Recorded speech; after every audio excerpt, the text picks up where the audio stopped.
We gonna kill every last one of you. It's showtime. Thumbs up. I'm still here. Just shit eaters.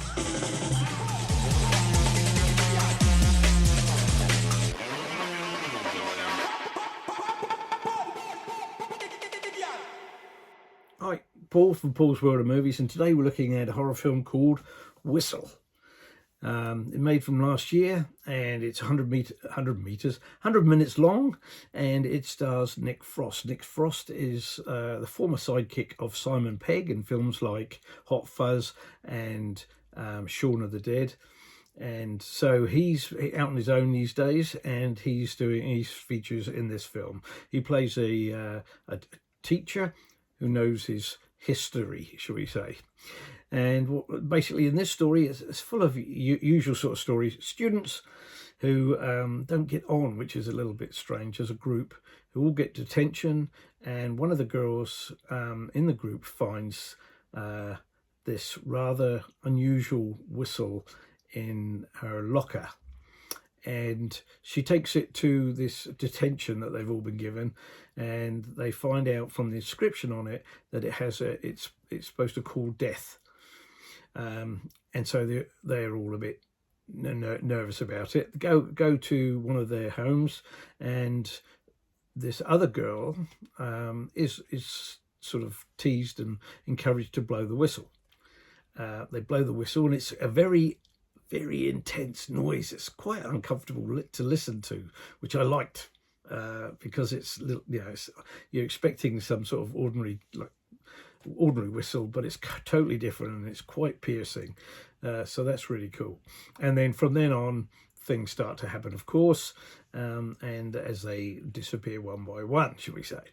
So that is the premise of this film. Where it starts to fall away from a better than average horror film is the story is very much like a Final Destination thing, where people appear to cheat death and it catches up on you. There's a sort of thing. I won't say any more than that. That's just to give you a little twist. Because it's a whistle, it's an object. It reminds me also a little bit of things like The Monkey, Talk to Me, where you got that hand. Same sort of thing. There's a lot of evil or related to the object, and whenever the object's around, it causes death. So that's, I mean, it's hard to be different with that scenario, as it happens a lot in films. But in this one, the deaths, if that's the right phrase, are really good. They're a little bit creative, and the reason why they die is cool too. If you're all right with horror films, the first sort of part of the story is unbeknown to you, is a bit of a flashback, so sort of thing, and that is pretty awesome. The deaths in there, and the frightening tension, the poor person who suffers, is all very cool and in your face, and very exciting and horrible at the same time. It's not a particularly violent or gory film overall. But the deaths are quite creative. It's not a bad film, which I often say this. If you're wanting to try to get into horror films and see whether or not you can stomach some things, and this one's a pretty reasonable one for that. It's not, well, I didn't think it was particularly terrifying as the sales pitch usually is for these films. But yeah, I just would like to add, I'm not bragging, I'm just saying I've seen a lot of horror films, and I've seen some really nasty ones. So this is kind of mediocre, like a Scream or a Friday the 13th type level of scare. Is it good?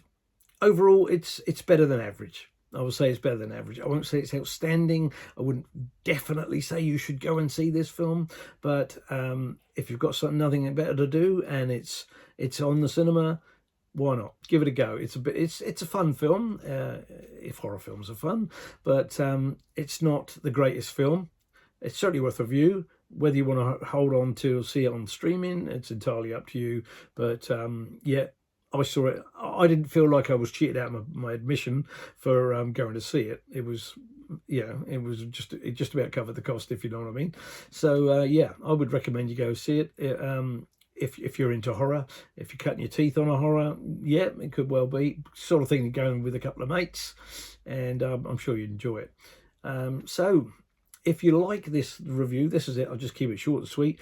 If you like this sort of review and you want to see more, check out my YouTube page, Paul's World of Movies, or obviously my Facebook page, which is the same, Paul's World of Movies, and I'm also on Instagram. So if you like what I'm doing, please follow and subscribe, and hopefully have a good time listening to what I'm saying, and maybe join in with some comments and some thoughts and maybe some just suggestions if you like. More than happy to hear from you all, and I'd love to hear what you think too. So if you've seen this film and you may rave about it, think it's the greatest thing ever, great, you let me know, that's fine. And if you hate it, that's fine too, but just keep it polite, please. That's all. Everybody's entitled to opinion, and everybody's opinion is valuable, so feel free to comment. And as I always say, I'll see you guys at the movies.